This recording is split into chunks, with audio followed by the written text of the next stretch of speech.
Hey everyone, I'm Ben, the Amateur Exegete. In this video, you will find my review of Lydia McGrew's recent book, Testimonies to the Truth, Why You Can Trust the Gospels. Those who prefer a written review can find it at my website, amateurexegete.com. The link will be in the video description. The written version served as the script for this video, but it also provides readers with a couple of dozen footnotes intended to point to sources, bolster claims, add clarification, and provide commentary. Before we dive in, I would like to acknowledge some people who provided feedback that helped me in the crafting of this review. Mark Edward, of the website A Bible Darkly, read an early version of the review and offered feedback on it. Mark has a keen eye for detail and helped me clean a few things up that greatly improved the review. Joshua Parikh, a philosopher by training, also read an early version of the review and provided substantial critique. Like Mark, he has an eye for detail, and his suggestions not only helped me abbreviate sections that were way too long, but expand sections that needed more work. John Nelson, who recently finished his PhD in Christian origins, wasn't directly involved in the review, but I've enjoyed conversations with him over the last few months that have helped me think about issues related to the Maximal data apologetic more clearly. John wrote a brief review of another of McGrew's books, Hidden in Plain View. The link to that is in the video description. Matthew Hartke, who has produced some phenomenal YouTube videos on issues related to Christian origins, was part of a conversation about McGrew's book that also included Dustin, the non-alchemist, and me. The slides you saw in that video were based in part on this review, and Matthew's commentary throughout our conversation has helped me in revising my draft. The link to that conversation is in the video description as well. Finally, Dustin, aka the non-alchemist, has been a friend for a few years now. In addition to being part of the aforementioned conversation, he has been a source of encouragement for me at times when I was ready to throw in the towel. I doubt this review would exist were it not for him. But that also means that if you don't like it, blame Dustin. In all seriousness, any errors in the review are mine alone. And while I am confident that the McGrew crew will take umbrage with much of what I say, my hope is that a few of you will find something helpful. Something to chew on, as my dad says. So, without further ado, here is my review of Lydia McGrew's Testimonies to the Truth.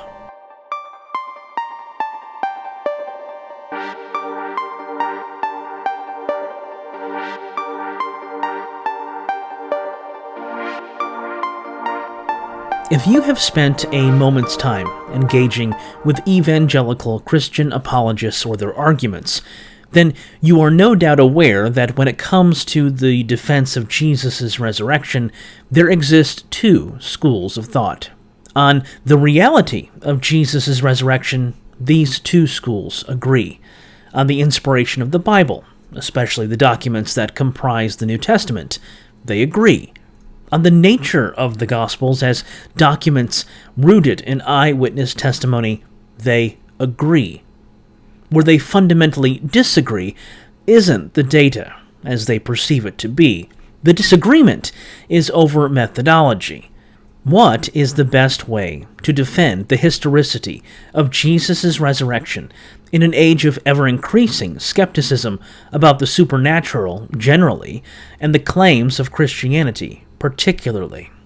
One school argues from a few generally agreed-upon facts about the life and death of Jesus of Nazareth, the early confessions that he was witnessed alive, and the unexpected conversions of prominent unbelievers, that they find their best explanation in Jesus' resurrection.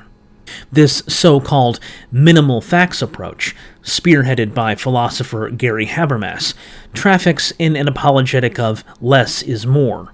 by appealing to data points with which even non-believing scholars agree, and then arguing that naturalistic explanations fail to account for them, minimal facts apologists posit that the bodily resurrection of Jesus is the key to understanding what really happened Easter morning. This method of defending the historicity of Jesus' resurrection requires no appeal to the New Testament's inspiration, or even necessarily to the notion that the Gospels are rooted in eyewitness testimony.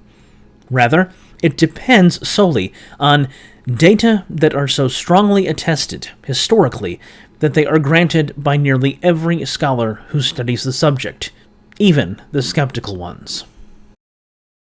The second school takes a considerably different approach. Whereas the first school places on the bench the reliability of the Gospels, the second makes it the star of the team. Dubbed the Maximal data approach, it is commonly associated with the philosophers Timothy and Lydia McGrew. But it is Lydia McGrew with whom it has become strongly tethered due to the publication in recent years of a trio of volumes defending the historicity and reliability of the canonical Gospels. Hidden in Plain View, Undesigned Coincidences in the Gospels and Acts, published in 2017, The Mirror or the Mask, Liberating the Gospels from Literary Devices, published in 2019, and The Eye of the Beholder, The Gospel of John as Historical Reportage, published in 2021. In these works, she takes as her starting point the view that the four Gospels are rooted in the testimony of eyewitnesses. She writes in Hidden in Plain View, I suggest that the reader take seriously the hypothesis that the Gospels are what they appear to be prima facie, and what they were traditionally taken by Christians to be: historical memoirs of real people and events, written by those in a position to know about these people and events, either direct eyewitnesses or friends and associates of eyewitnesses, who were trying to be truthful. Being based in the testimony of reliable eyewitnesses in turn increases the reliability of the Gospel's witness to Jesus' life, death, and resurrection. The Gospels undeniably present themselves as true accounts of the life and teachings of Jesus of Nazareth, McGrew writes in The Mirror or the Mask. In addition to the aforementioned trilogy penned by McGrew, we may add a fourth work that she has recently published that in many ways serves as a distilling of those volumes. Testimonies to the Truth: Why You Can Trust the Gospels, published in 2023. Shorter than either The Mirror or the Mask and The Eye of the Beholder, Testimonies serves as a veritable introduction to McGrew's defense of the reliability of the Gospels.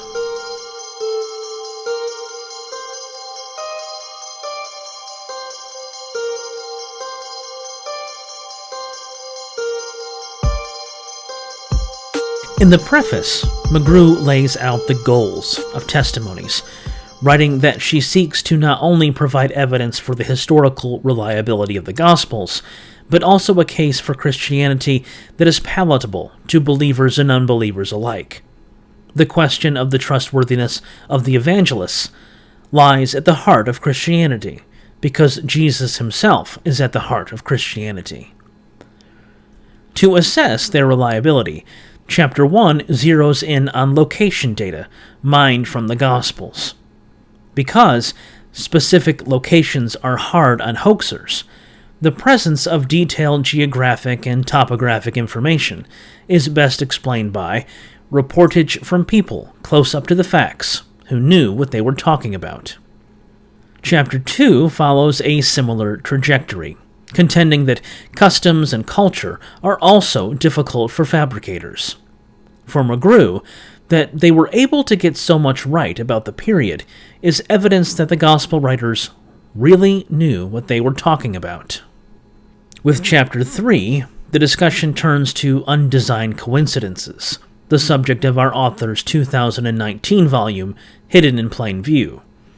The interlocking of relatively independent accounts, their unintentional corroboration of one another, is in her view indicative of the Gospel's inherent reliability. A related line of evidence is offered in Chapter 4, Unnecessary Details, in and of itself a mark of truth. For our author, these details make for poor fiction, but affirm that the evangelists wrote as those who depended on recollection and not as inventors. A similar case is made in Chapter 5, concerning unexplained illusions, that the evangelists at times mention, for example, events without offering elaboration, is illustrative of the fact that they were truthful reporters, close to the facts. In Chapter 6, our author broaches the issue of harmonization, and argues that, despite the bad reputation it has received among the skeptical and scholarly communities, it is a useful historical tool. For McGrew, that the Gospel writers differ in describing the same events shouldn't lead us to believe they contradict. Instead, this gives us reason to think that the accounts come from different witnesses who had independent access to the facts. Chapter 7 switches gears to focus on where the evangelists exhibit consistency, namely in their presentation of particular characters, like Peter, the sisters Mary Martha, and the disciple Thomas. Because this would be hard to fake, it is suggestive of the reliability of the accounts. The final chapter, Chapter 8, looks at the related topic of the evangelist's consistent portrayal of Jesus. For our author, the reliability of the Gospels is of supreme importance, because without it, one cannot truly follow Jesus.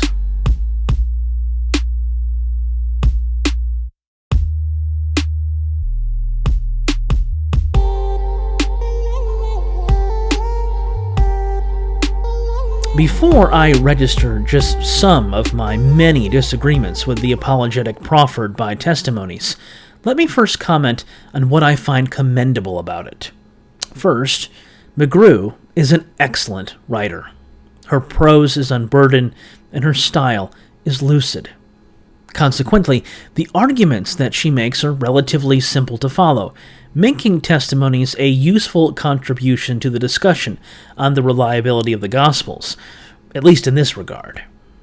Second, like her other volumes on the subject, Testimonies is well organized, a feature that also contributes to its usefulness. Third, for Christian readers, the study questions and discussion prompts at the end of each chapter serve as ways to reinforce the material and as fodder for small groups and Sunday schools. Fourth, some of the observations our author makes in the book are interesting and helpful in thinking about the Gospels. For example, in Chapter 8, she presents to readers a sarcastic Jesus, noting his use of it in Luke chapter 13, verse 33. Yet today, tomorrow, and the next day I must be on my way, because it is impossible for a prophet to be killed outside of Jerusalem. McGrew writes, Jesus says wryly, with a bit of exaggeration, that a prophet can't perish anywhere else. I've read the Gospel of Luke countless times, but I've never really understood this saying in that way. It's an astute observation. Having said all that, I find in Testimonies an apologetic methodology that is deeply problematic. For starters, McGrew engages minimally with critical scholarship, especially when lambasting it. For example, on page 55, she writes that sometimes a scholar's use of the two-source hypothesis comes with extra baggage that doesn't at all follow from Markan priority. In discussing that baggage, McGrew offers no citation that would give a concrete example of it. Similarly, a paragraph later, in discussing the idea that Matthew and Luke embellished upon their Markan source, she writes, "Scholars will often say things like, We can see here how Matthew used Mark, referring to such alleged inventions. Again, she provides her readers with no scholarly text that provides a real-world example. The decision to write in this manner is no doubt part of her rhetorical strategy, pitting godless scholarship against faithful apologists.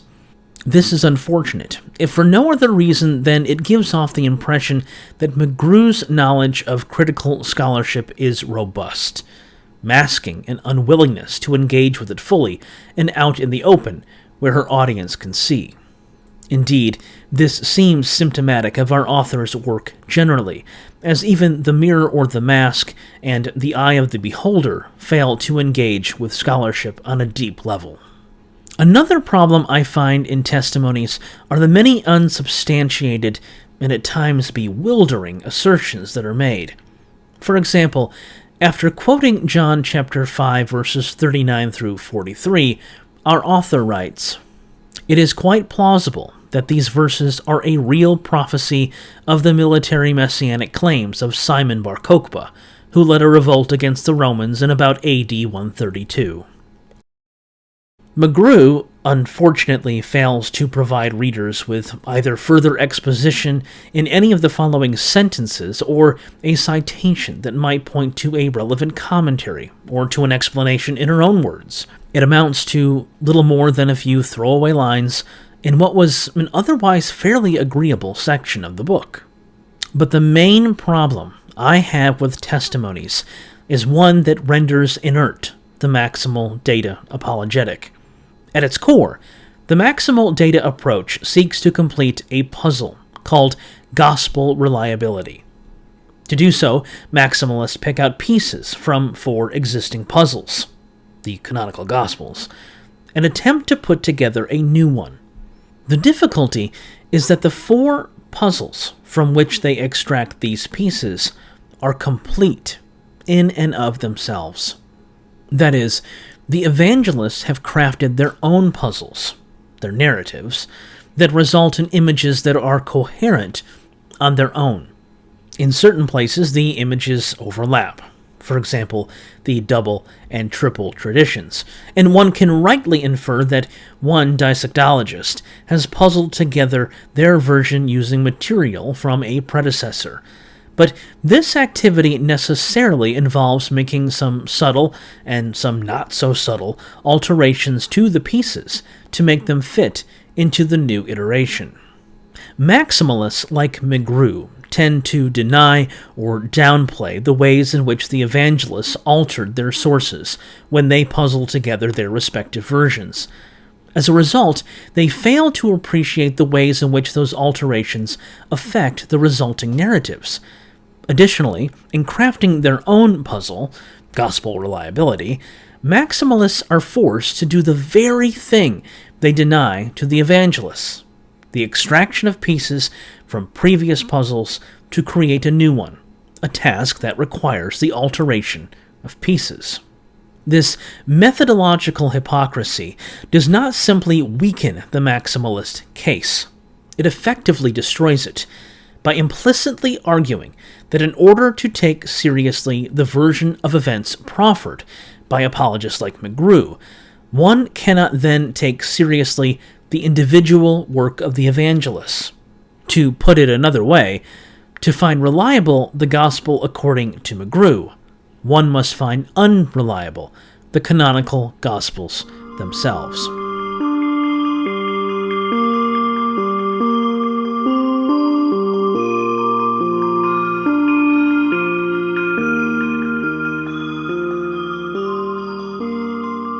Though she is quick to find fault with redaction criticism, McGrew is something of a redactor herself. Redaction criticism is, in the words of David Law, the study of how the biblical writers have handled the tradition they have inherited. By taking their source material and weaving it into a coherent narrative, the evangelists function as people who performed redaction. Redactors. The author of the Gospel of Luke, for example, admits to being a redactor when he writes in the prologue of previous attempts by others to write down all that transpired among the earliest Christ followers, and that he, too, decided, after investigating carefully from the very first, to write an orderly account. The evangelist acknowledges his predecessors, confirms his use of sources, and from them purports to compose an orderly account. Like her own ancient evangelical predecessors, McGrew also makes use of her sources to craft a narrative. In this case, her primary sources are the canonical Gospels, and her work as a redactor of these texts is seen most clearly in Chapter 6 of Testimonies, Unexpected Harmonies. There, our author spills copious amounts of ink in a bid to take the Easter narratives of the four Gospels and create from them a singular, coherent account. But like the evangelists, McGrew is forced to make alterations to her sources that implicitly undermine their reliability. 3 examples stand out to this reviewer.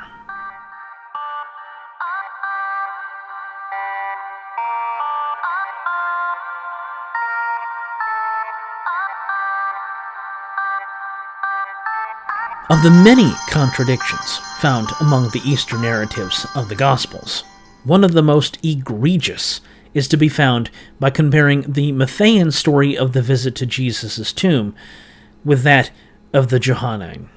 In the former, Mary Magdalene and the other Mary, the pair that had served as witnesses to the location of the tomb in Matthew chapter 27, verse 61, are also witnesses to the descent of an angel of the Lord and his message that Jesus had been raised from the dead.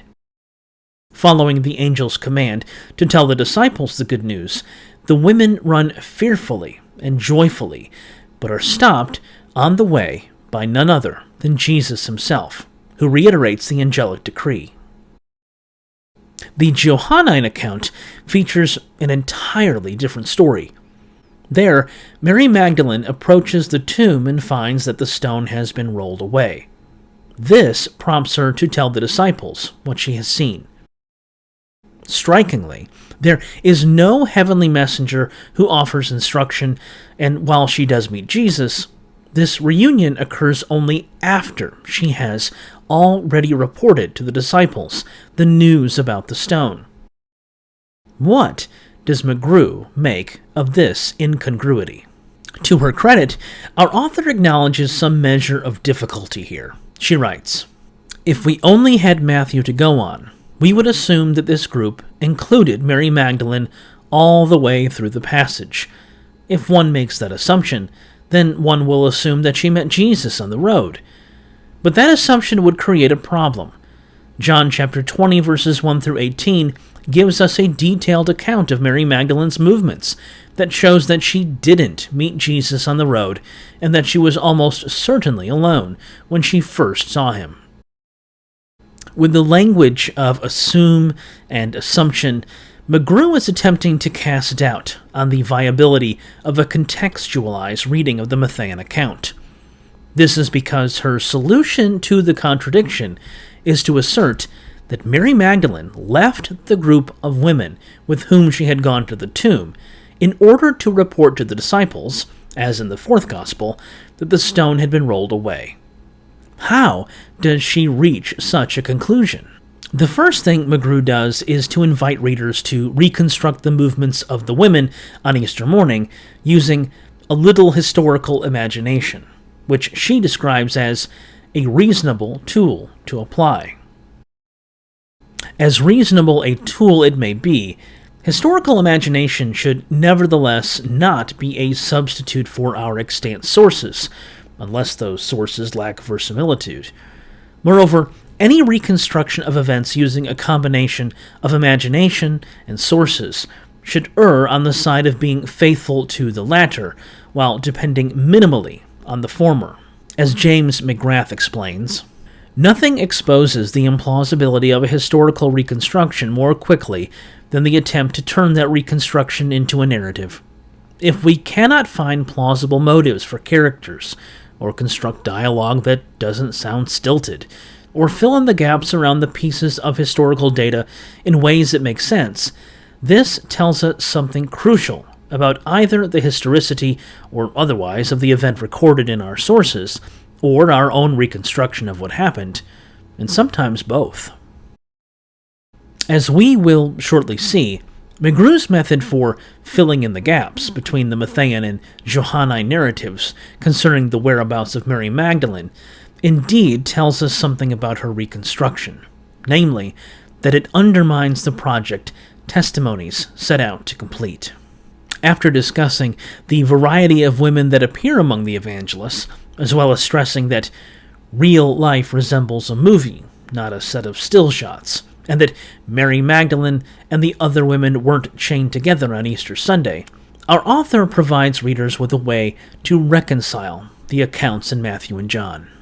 When Mary Magdalene saw that the stone was rolled away, she left the other women behind, perhaps after a hurried consultation, and ran to tell Peter and John that someone took the body. We can think of John's camera as following Mary Magdalene as she goes away. Meanwhile, the other women went to the tomb, looked inside, and had the experiences described in Matthew, Mark, and Luke. Those evangelists' cameras followed the other women. After hearing from the angels that Jesus had risen, they ran to tell the disciples, meeting Jesus on the road, as explained in Matthew. The analogy to film is an intriguing one, and useful for thinking about the evangelists, though not in the way McGrew intends. Films, whether they are historical dramas, horror flicks, or even documentaries, exist to tell stories. At their core, they are narratives.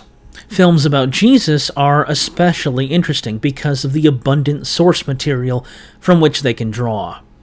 But for those who have watched any of the scores of Jesus movies that have been produced over the last century or so, it's clear that the abundant source material becomes difficult to wrestle with, and so invariably choices are made about what to do with that material to keep the narrative the film is intended to tell coherent.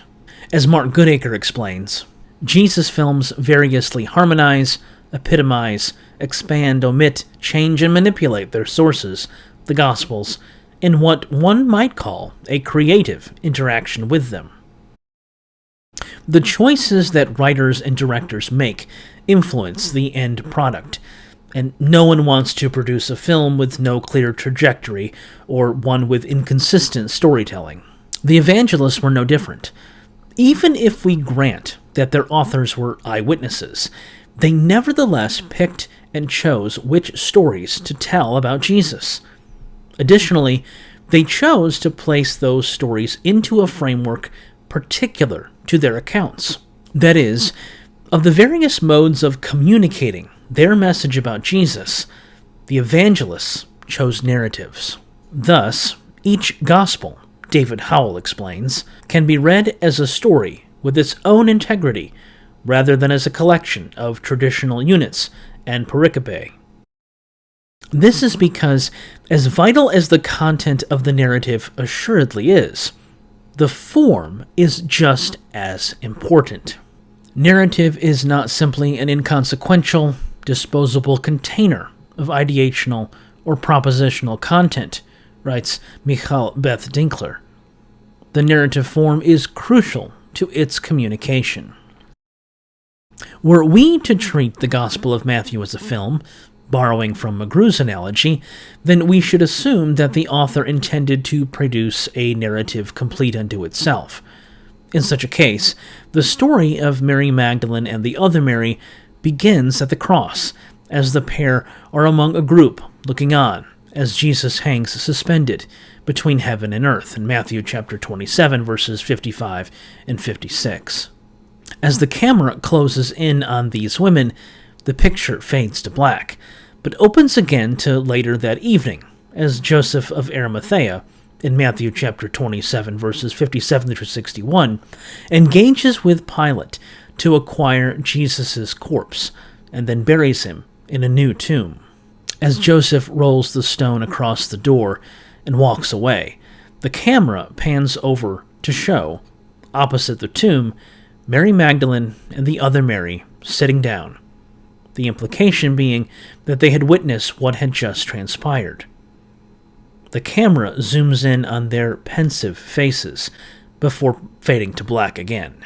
After an interlude in Matthew chapter 27, verses 62 through 66, wherein the Jewish authorities on the Sabbath persuade Pilate to set a guard on Jesus' tomb, a scene that sets up the drama that follows, the camera peers in on two women rising at dawn on Sunday, headed for a tomb.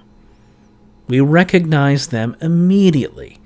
They were the two who had been among the women at the cross, and were the pair who had witnessed the burial of Jesus, Mary Magdalene and the other Mary.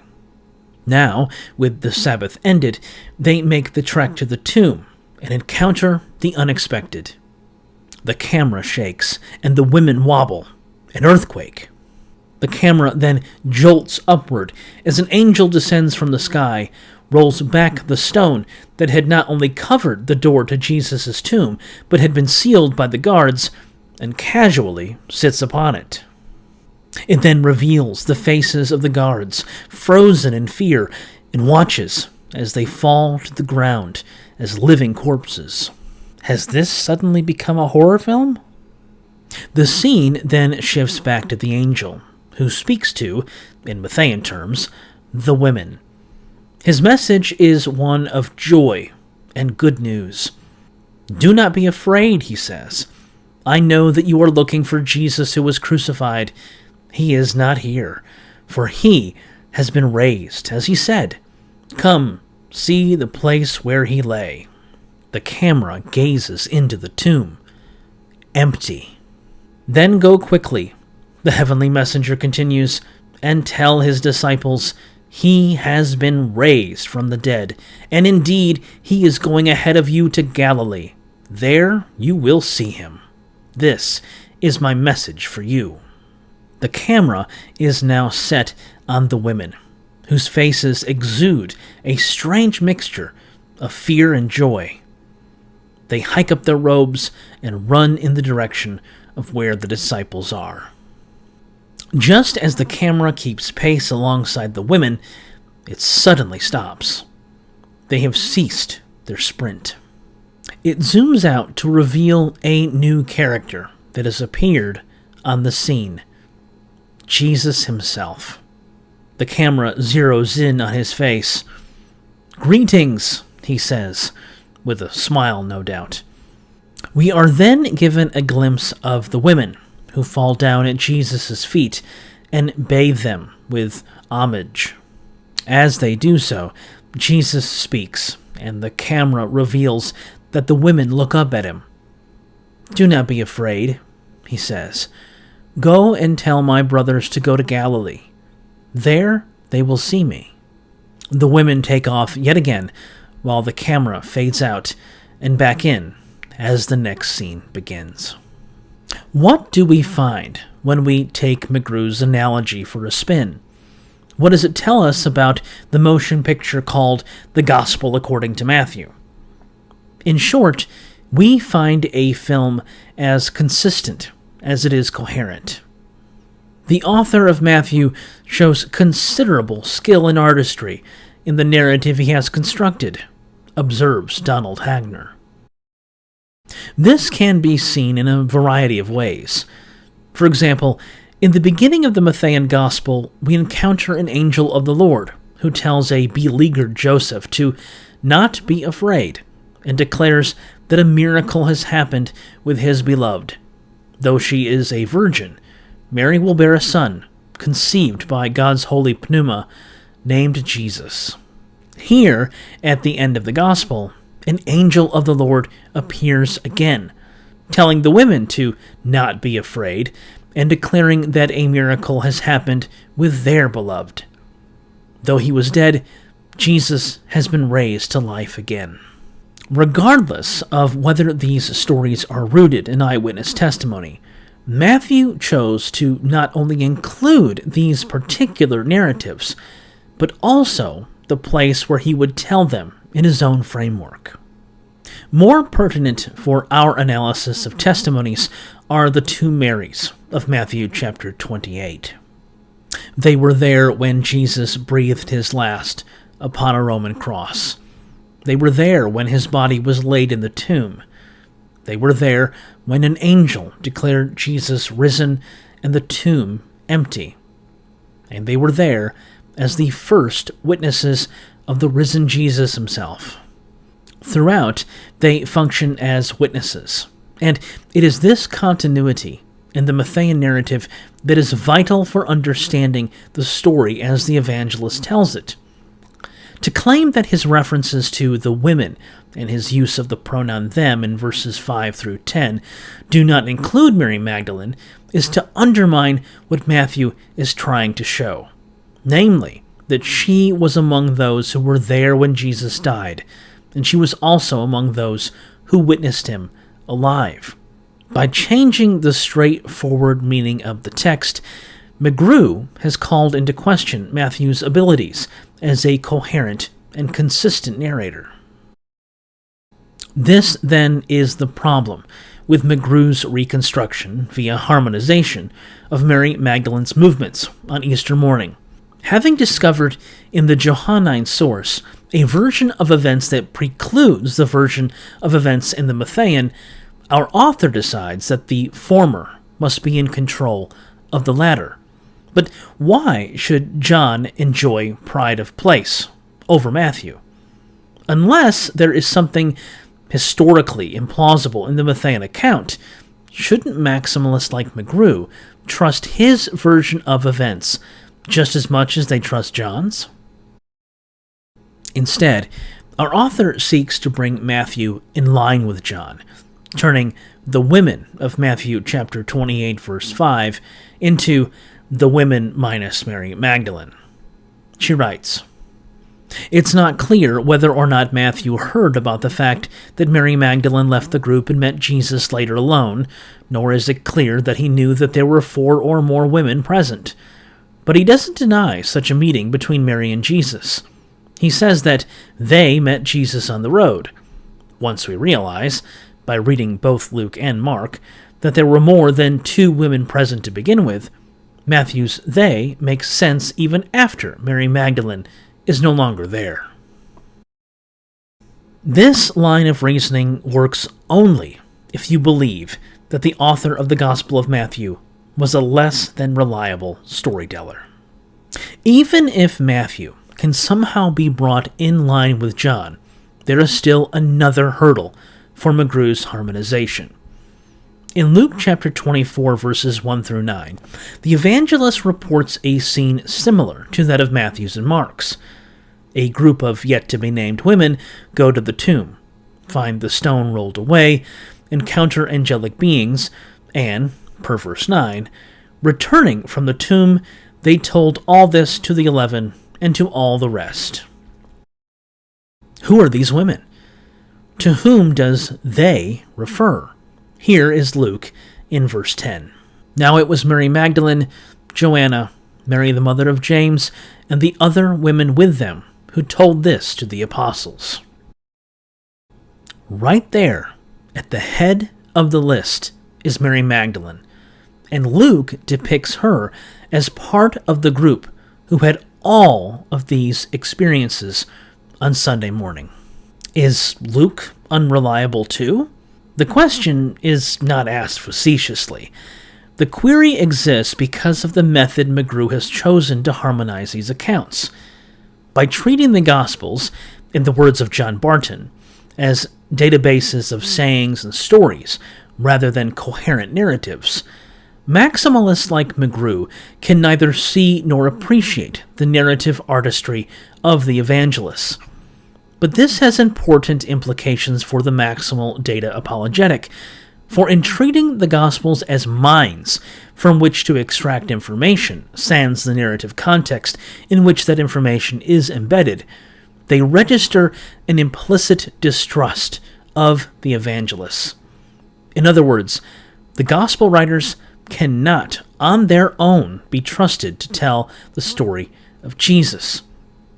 And this undermines the apologetic for arguing for reliability, because it tacitly admits that the Gospels are unreliable.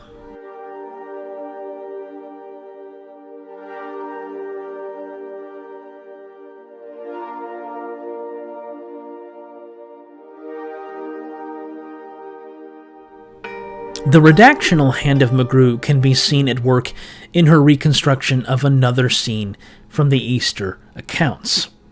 Here I will begin with her words. Shortly after the Emmaus disciples arrive, Jesus appears to 10 of the 11 core disciples and the others who are with them. He shows his hands, feet, and side, eats some fish and honeycomb, and talks with them for an unspecified period of time. For readers attentive to the details given by the evangelists, that first clause should raise a red flag. The story of the disciples on the road to Emmaus is unique to Luke, appearing as the second major narrative in his Easter story. In that account, when the two disciples realize that they have seen the risen Jesus, they then, per verse 33, got up and returned to Jerusalem, and they found the 11 and their companions gathered together. This stirs up discussion, and while they are busy talking about it, verse 36 reports, Jesus himself stood among them. Stood among whom? The antecedent of them can only be those in verse 33, the 11 and their companions. That is, when Jesus in Luke appears to the disciples on Easter, he does so before all 11 of them. Whence, then, McGrew's 10 of the 11?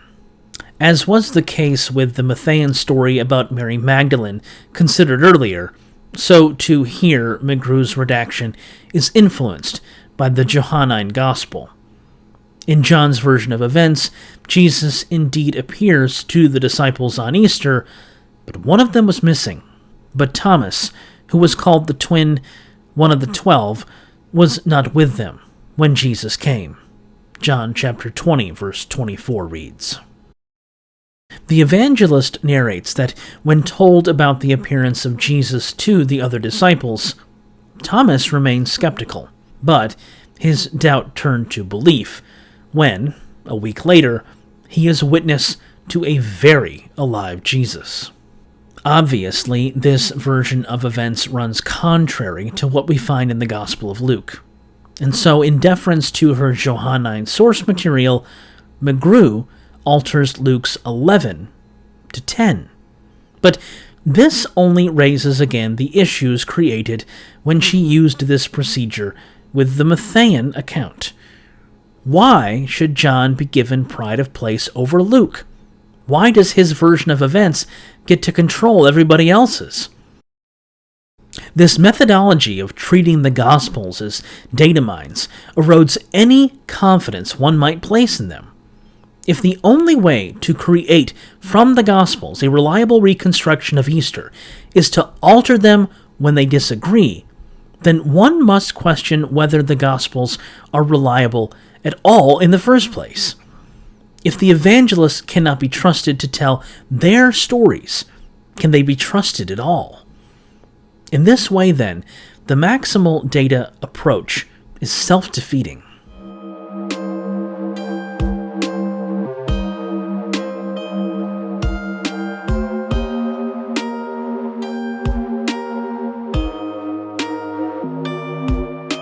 There is another issue related to the scene, which again demonstrates McGrew's willingness to alter her sources.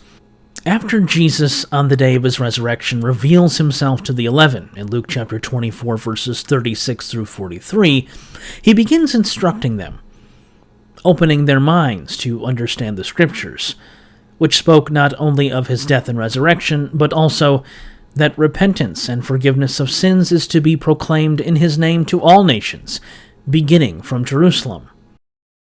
The disciples, Jesus tells them, are designated as witnesses of these things, and are commanded to look forward to the giving of God's holy pneuma, his Spirit. And see, I am sending upon you what my Father promised. So stay here in the city until you have been clothed with power from on high. What is most interesting for the purpose of this review is Jesus' command to the 11 in verse 49. Stay here in the city. In the remaining narrative, This is precisely what they do.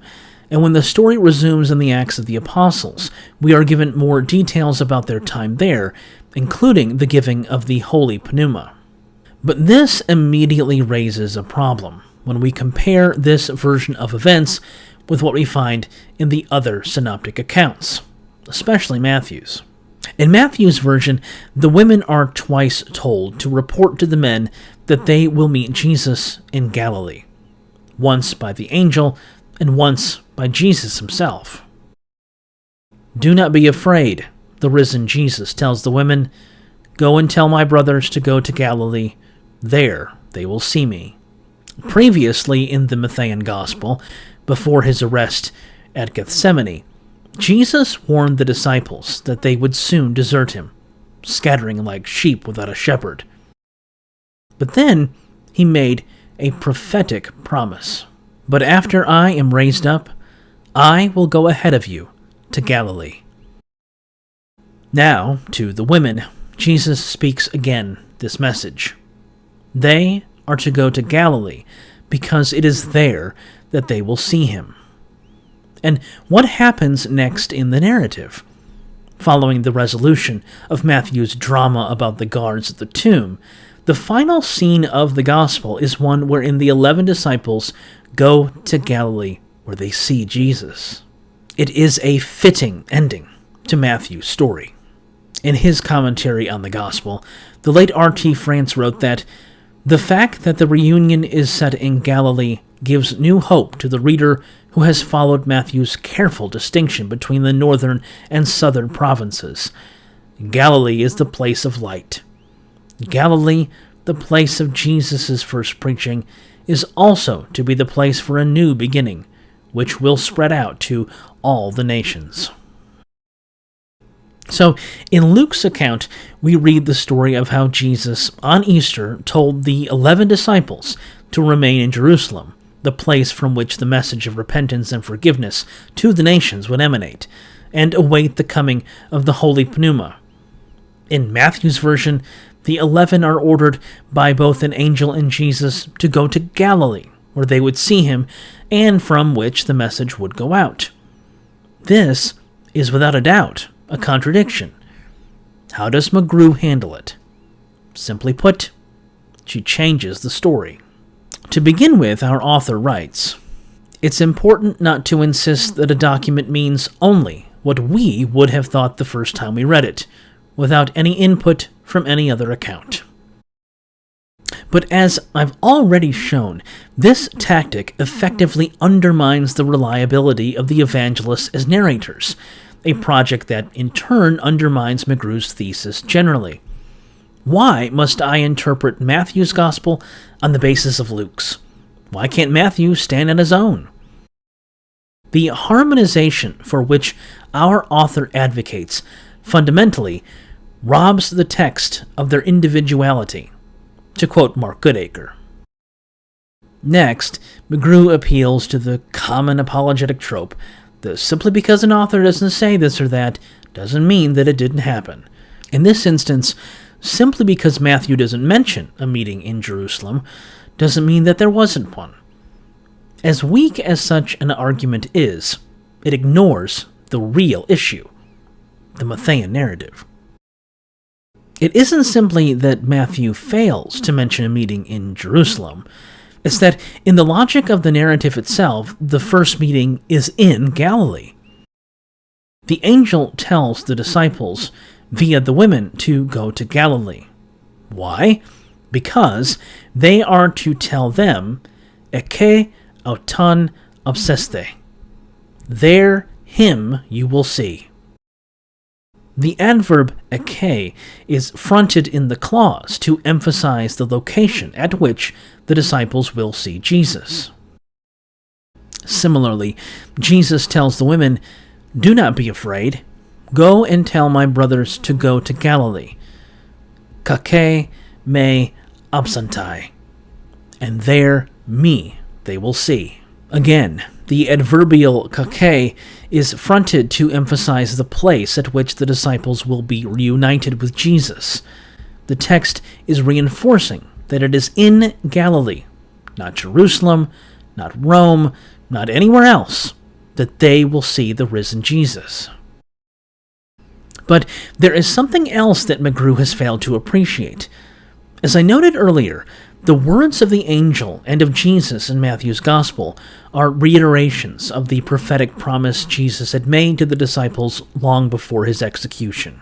"After I am raised up, I will go ahead of you to Galilee." In Matthew's narrative, this is foreshadowing, and consistent with his narrative, Matthew features an appearance of Jesus in Galilee, fulfilling Jesus' words. In this way, Jesus is depicted as a faithful Savior, and Matthew as a faithful narrator. But McGrew reduces the message of the angel and of Jesus to a mere password, arguing that because the women weren't present at the Passover meal to hear Jesus' words about a future meeting in Galilee, the disciples should have immediately known that their report about the empty tomb was true. What our author has missed, however, is that the scene wherein Jesus discloses to the disciples the details of a meeting in Galilee is missing from the Gospel of Luke. Why? Because Luke is a competent writer.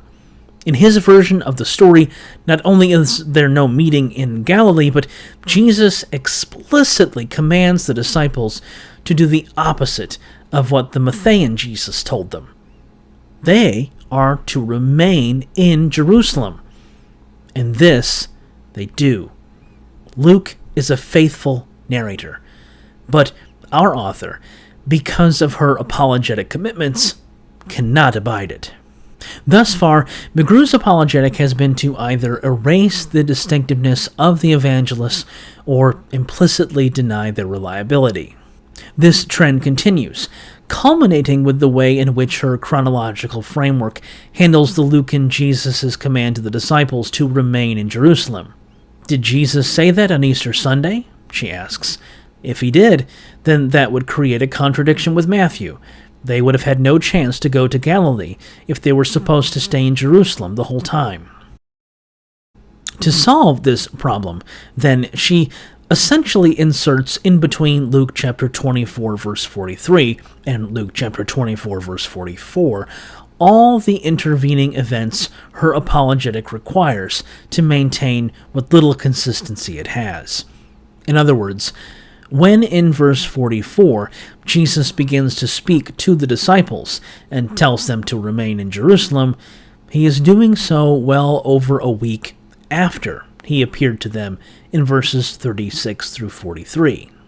While such an apologetic may seem plausible to McGrew, it flies in the face of the sense one gets from reading Luke as Luke, allowing him to tell his own story. As Joseph Fitzmyer noted in his commentary on Luke, verses 36 through 53 of Luke chapter 24 are really a literary unit, for they recount but one appearance of the risen Christ.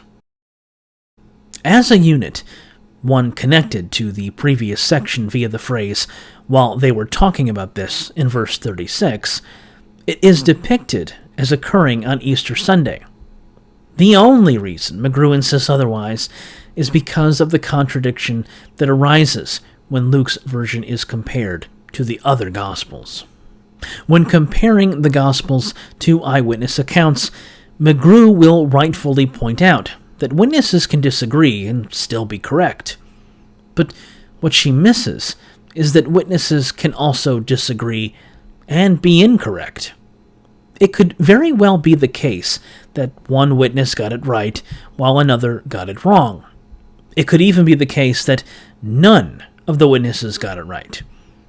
Certain claims necessarily exclude the validity of others, and if we suppose that the canonical Gospels are rooted in eyewitness testimony, then we have clear-cut examples of this.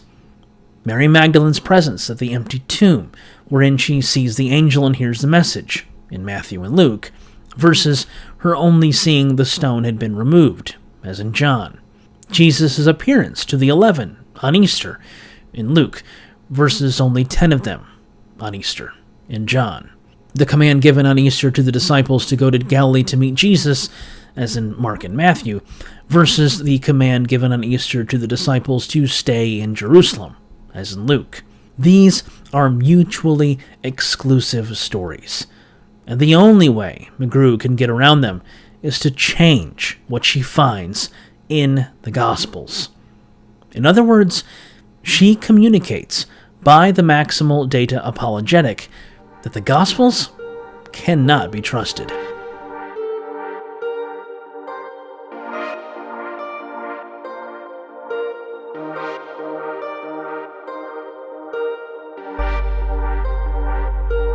The late Robert Gulish, author of the first half of the 2-volume commentary on the Gospel of Mark for the Word Biblical Commentary series, published in 1981 an article with the Journal of the Evangelical Theological Society entitled The Gospels, Portraits of Jesus and His Ministry. In it, he says this: "The presence of 4 distinctive Gospels demands that each be taken seriously with its own divinely inspired message. Harmonization that obliterates the distinctiveness of the 4 Gospels in the interest of reconstructing the life and teaching of Jesus can actually distort the plain meaning of the text. To read the 4 Gospels as an unscrambled diatessaron misses the genius of having 4 distinct Gospels."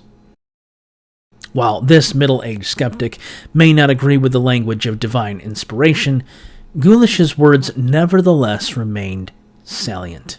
McGrew, in Testimonies to the Truth, treats the Gospels in such a way that not only mutes the voices of the evangelists, but, in Gulish's words, obliterates the distinctiveness of the 4 Gospels that effectively distorts the plain meaning of the text.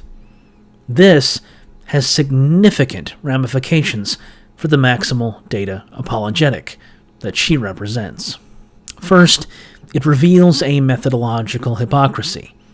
While she downplays and denies the redactional work of the evangelists and the effect that their choices had on their respective narratives, McGrew has in Testimonies become a redactor herself. This is seen clearly in her harmonization of the Easter narratives, where she is forced to change the details in the Gospels according to Matthew and according to Luke to accommodate a reconstruction of events she finds plausible, the Gospel according to McGrew. Second, this methodological hypocrisy destroys the project taken up by Testimonies. The aim of the volume was to establish the reliability of the Gospels by pointing to things like the evangelist's accurate knowledge of locations and customs, as well as the casualness of unexplained allusions and unnecessary details. But all of these things are embedded in narratives, and by her redactional choices, McGrew reveals an inherent distrust of those narratives. Thus, to argue for the reliability of the Gospels, our author must argue implicitly that the Gospels are fundamentally unreliable. The question, then, for maximalists is this: whose Gospel do you find reliable? The Gospel according to McGrew, offered in the pages of Testimonies to the Truth, or the Gospels according to Matthew, Mark, Luke, and John?